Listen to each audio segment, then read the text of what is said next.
Assalamualaikum warahmatullahi wabarakatuh. Bagaimana kabar kalian hari ini anak-anak? Mudah-mudahan kita semuanya senantiasa diberikan nikmat sehat oleh Allah Subhanahu wa Ta'ala. Akan belajar tentang akhlak terhadap binatang dan tumbuhan. Nah, sebelumnya Bu Umu sampaikan terlebih dahulu tujuan pembelajaran dari video kali ini. Nantinya kalian diharapkan yang pertama bisa menerapkan akhlak yang baik terhadap binatang dan tumbuhan dengan benar. Dan yang kedua, nantinya kalian juga diharapkan bisa menunjukkan contoh akhlak yang baik terhadap binatang dan tumbuhan dalam kehidupan sehari-hari dengan tepat. Ya, sekarang kita langsung masuk ke materi. Nah, Bu Umu mau tanya dulu nih, kalian pernah atau tidak mempunyai hewan peliharaan? Ya, mungkin ada dari kalian yang memelihara kucing atau memelihara kelinci ya, ada. Atau bahkan ada yang memelihara burung ya. Nah, itu semua contoh-contoh hewan yang kita bisa pelihara di rumah. Ada yang memelihara yang lainnya? Seperti yang kalian ketahui bahwasanya kita itu hidup di bumi ini tidak sendirian ya. Ada makhluk Allah yang lain yang memang berinteraksi atau hidup berdampingan dengan kita. Contohnya ada hewan, ada tumbuhan yang kesemuanya itu harus kita jaga ekosistemnya ya. Nah, kira-kira apa saja yang bisa kita lakukan dengan hewan peliharaan kita? Ya, namanya saja hewan peliharaan ya, berarti hewan itu memang kita sukai ya. Yang namanya hewan peliharaan pasti kita sayang ya. Kita beri makan sedemikian rupa, kita mandikan. Bahkan ada yang sampai dibuatkan tempat yang bagus ya untuk mereka hidup di rumah kita. Nah, soleh-solehah, apa saja sih hal-hal yang bisa kita lakukan dengan hewan-hewan tersebut atau dengan hewan-hewan yang ada di sekitar kita? Nah, yang pertama coba kalian perhatikan. Kita tidak boleh membebani di luar kemampuannya. Seperti kalian lihat pada gambar, ini ada apa ini? Delman ya. Delman itu adalah suatu kendaraan yang memanfaatkan tenaga hewan. Hewannya di sini adalah kuda ya. Ada yang sudah pernah naik delman? Ya. Nah, bisa kalian lihat di sini ya. Ada banyak orang dewasa yang menaiki kuda tersebut ya. Jangan sampai kuda ini kemudian kelelahan atau kuda ini membawa di luar kemampuannya, membawa berat atau membawa beban di luar kemampuannya. Karena nantinya apa? Kuda itu bisa mungkin kelelahan ya. Kelelahan atau bahkan mungkin ada yang sampai jatuh ya ini ya. Nah, jangan sampai ketika kita memperlakukan hewan, tidak hanya hewan peliharaan ya, tapi hewan-hewan yang ada di sekitar kita. Jangan sampai kita membebaninya dengan beban yang di luar kemampuannya. Kemudian jangan juga kita menyiksa hewan. Nah, seperti yang kalian lihat pada gambar, di atas itu ada gambar apa ini? Betul, ada segerombolan oknum-oknum yang memburu gajah ya. Gajahnya sampai mati, yang kemudian diambil apa ini namanya? Gadingnya, betul ya. Mereka melakukan ini dengan tujuan bisa jadi untuk kepentingan mereka sendiri ya. Kemudian ada juga ini, ada anjing yang dimasukkan ke dalam satu tempat yang sangat sempit ya. Jangan sampai juga kita menyiksa hewan-hewan tersebut ya. Jangankan hewan yang kecil, hewan yang besar saja seperti gajah ini bisa disiksa oleh manusia ya. Karena apa? Karena keserakahan manusia. Kemudian jangan juga kita menempatkan binatang lain yang membahayakan keselamatannya. Misalkan contohnya kalian memelihara kelinci di rumah ya, ini ya. Yang namanya kelinci itu biasanya senang berkeliaran secara bebas ya. Jangan sampai kemudian ternyata di sisi yang lain kalian juga memelihara buaya ya. Barangkali ada yang memelihara buaya. Mungkin jarang, tapi kemungkinan ada juga ya. Jangan sampai kemudian kelincinya kalian lepaskan, tahu-tahu nanti siangnya sudah tidak ada semuanya kelincinya kalian karena mungkin ternyata dimakan oleh buayanya ya. Jangan sampai kita menempatkan binatang yang bisa membahayakan keselamatannya. Kemudian kita juga dianjurkan untuk menyembelih hewan. Di sini hewan konsumsi ya yang dimaksud ya, hewan yang bisa dimakan sesuai dengan panduan. Contohnya misalkan ketika hari raya Idul Adha, pasti kita sering menjumpai ada orang yang menyembelih sapi, ada juga yang menyembelih kambing ya. Nah, di dalam menyembelihnya tentunya ada panduan-panduannya, tidak seenaknya sendiri ya. Kemudian jangan juga kalian menyembelihnya di depan anak atau induknya. Contohnya kalian di rumah memelihara ayam misalkan, kok ternyata sore hari yang kalian kepengin makan ayam goreng ya. Jangan sampai kalian menyembelih, misalkan menyembelih induknya di depan anaknya atau sebaliknya ya. Karena apa? Yang namanya hewan itu juga punya insting. Kalau manusia itu punya akal dan perasaan, kalau hewan punya insting. Kemudian dibuatkan tempat yang nyaman dan bersih ya. Seperti kalian lihat pada gambar. Bu Umu, apakah tempatnya itu harus bagus? Itu tidak ya. Ini hanya contoh ya. Misalkan kalian membuatkan rumah-rumahan untuk kucing kalian. Tidak harus bagus, tapi setidaknya nyaman untuk kucing kalian. Atau mungkin kalian membuatkan dari kardus, kemudian diisi kain juga bisa kan? Nah, tidak harus seperti ini ya, yang penting nyaman untuk si kucing. Kemudian juga tempatnya itu bersih.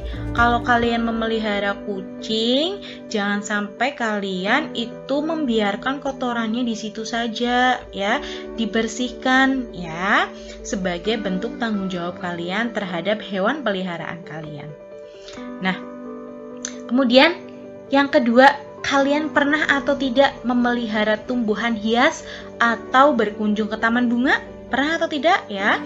Nah, ini contohnya tumbuhan hias yang bisa kalian dapati, bisa kalian lihat di sekitar kalian. Atau mungkin kalian juga pernah berkunjung ke taman bunga. Ada yang sudah pernah? Ya. Nah, soleh-solehah, sebagai bentuk tanggung jawab kita dengan tumbuhan yang ada di sekitar kita, yaitu kita harus menjaga dan merawatnya. Seperti kalian lihat pada gambar di kiri ini, ada kebun amarilis ya ini ya. Ini waktu itu pernah muncul beritanya ya. Ada seseorang yang menanam bunga amarilis ya. Dia mengembangbiakan bunga amarilis sampai sebagus ini. Kemudian ternyata didatangi oleh orang-orang. Nah, seperti kalian lihat di sebelah kanan. Ternyata banyak dari kita yang tidak bertanggung jawab dengan apa yang kita lakukan. Ada yang dengan santainya duduk di atas bunga, ya, memetik bunga. Nah, ini justru yang kita lakukan bukan merawat, tapi apa ini? Merusak, betul, merusak tumbuhan. Jangan sampai seperti itu ya. Karena apa? Karena tumbuhan itu juga perlu kita jaga. Karena tumbuhan itu juga berpengaruh dengan kehidupan kita atau keberlangsungan hidup kita. Contohnya seperti apa, Bu Umu? Nah, adanya tumbuhan itu bisa mengurangi pemanasan global. Ini contoh yang pertama. Bisa kalian lihat, kalian lebih senang melihat gambar yang mana, yang kiri atau yang kanan? Kalau dilihat itu lebih enak dilihat yang kanan ya. Kenapa? Karena sejuk. Ya, banyak pepohonannya. Kalau yang kiri ini apa kira-kira kalau kita berjalan di sini? Apa yang kita rasakan? Betul, panas. Kemudian terik matahari juga sangat terasa, ya. Nah, adanya tumbuhan ini itu bisa mengurangi pemanasan global. Kemudian dengan adanya tumbuhan itu juga bisa mengurangi banjir dan menurunkan pencemaran lingkungan. Ini biasanya terjadi di kota-kota besar yang memang pepohonannya itu sudah sangat berkurang. Yang di kanan kirinya itu biasanya hanya ada bangunan-bangunan tinggi ya. Namun tidak ada serapan air yang bisa untuk air mengalir atau menyerap ke dalam bumi. Makanya kemudian terjadi banjir. Nah, ada juga pencemaran lingkungan ya. Bisa kalian lihat ada banyak sekali polusi ya. Di kota-kota besar contohnya itu polusi itu sudah sangat terasa ya.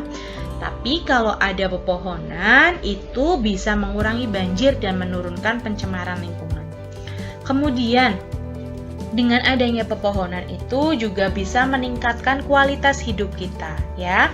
Misalkan contohnya ketika ada taman ya, misalkan ada taman olahraga, ketika kita lari-lari di sana, kita bisa menghirup udara yang sejuk, pintar.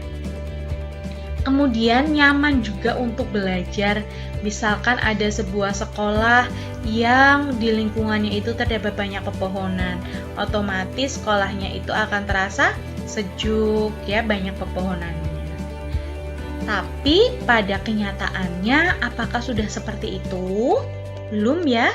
Seperti kita lihat pada kenyataannya banyak sekali terjadi. Yang pertama adalah penebangan hutan. Manusia itu serakah dengan apa yang ada di bumi. Inginnya itu menghabiskan, tapi tidak mau menanam kembali. Ya. Kemudian juga banyak terjadi pemburuan. Seperti kalian lihat pada gambar, hewan-hewan ini termasuk hewan-hewan buas yang sekarang sudah semakin sedikit ya. Jumlahnya itu sudah semakin sedikit. Kenapa? Karena mereka itu juga diburu. Diburu untuk apa? Untuk kepentingan-kepentingan tertentu. Misalkan kulit mereka diambil untuk dijadikan misalkan tas dan sebagainya ya. Ada juga penambangan di sini seperti kalian lihat ya. Allah Subhanahu wa taala berfirman dalam Quran surat Ar-Rum ayat 41 sampai 42. A'udzu billahi minasyaitonir rajim. Bismillahirrahmanirrahim. Dhaharal fasadu fil barri wal bahri bima kasabat aydin nas. Aydin nas liyudhiqahum ba'dalladzi 'amilu la'allahum yarji'un. Qul siru fil ardi fanduru kaifa kana 'aqibatul ladzina min qabl. Kana aktsaruhum musyrikin. Yang artinya telah tampak kerusakan di darat dan di laut disebabkan karena perbuatan tangan manusia. Allah menghendaki agar mereka merasakan sebagian dari akibat perbuatan mereka, agar mereka kembali ke jalan yang benar. Katakanlah Muhammad, bepergianlah di bumi lalu lihatlah bagaimana kesudahan orang-orang dahulu. Kebanyakan dari mereka adalah orang-orang yang mempersekutukan Allah. Oleh karena itu, soleh-solehah sebagai manusia yang memiliki kemampuan berpikir lebih tinggi dibandingkan dengan makhluk Allah yang lain, kita mempunyai peran yang sangat besar untuk menjaga ekosistem di bumi ini. Jadi, ayo bersama-sama kita cintai bumi kita, mulai dari diri kita sendiri, mulai dari hal-hal kecil yang bisa kita lakukan di dalam kehidupan sehari-hari, dan mulai dari sekarang, supaya ekosistem kita bisa seimbang dan tetap terjaga, dan bisa dinikmati oleh anak cucu kita nanti. Nah, soleh-soleha, itu saja untuk materi pertemuan hari ini. Untuk evaluasinya, silahkan kalian nanti masuk ke Google Form seperti biasa ya. Tugasnya nanti kalian adalah mendokumentasikan hal-hal yang bisa kalian lakukan sebagai wujud akhlak yang baik terhadap binatang atau tumbuhan. Kalian bisa mendokumentasikannya dalam bentuk foto, ya, cukup satu saja yang nanti kalian upload. Kemudian jangan lupa tunjukkan wajah kalian ya di foto tersebut ya. Tetap jaga kesehatan dan tetap semangat belajar di rumah. Itu saja dari Bu Umu, dan sebelum Bu Umu tutup, kita membaca hamdalah dulu bersama. Alhamdulillahirabbil alamin. Semoga apa yang Bu Umu sampaikan bisa kalian pahami dan bisa kalian ambil ilmunya. Terima kasih, Bu Umu akhiri. Wassalamualaikum warahmatullahi wabarakatuh.